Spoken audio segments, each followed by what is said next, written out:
Hi, I'm Dr. Sunil Richardson. I'm a maxillofacial and a facial plastic surgeon. I work out of the small town called Nagarkoil in Tamil Nadu. This is in South India. I also work out of Muscat in the Middle East, in the country of Oman. Today I'm going to talk to you about earlobe repair. We just did this patient that had a revision earlobe repair done by us. Now, what exactly is earlobe repair and why does it happen? The main reason this happens in this part of the world, especially in South India, is women tend to wear heavy earrings, and most of these earrings are made of gold, and gold is heavy. So with the weight and with recurrent wear, as they keep wearing it all the time, the weight just literally tears the earlobe across. The other reason is also because of trauma, either when they're sleeping or with kids. So when you pull on these earrings, it can tear the earlobe. Now, most cases that I see are chronic. That means it happens over months and years.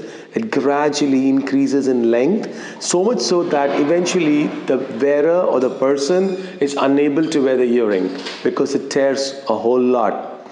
Now, it's a simple procedure to repair this, but you've got to be careful to make sure it's repaired in layers. So one outside and one inside, because only then the earlobe repair would stay for considerable period of time, because most of these patients would again go back and start wearing earrings. So in my experience, I also find that it's better to have the ear pierced at a slightly different location, 1 millimeter or 2, either inferiorly or superior to the original start of the incision or the closure line. That's what I mean, after you repair.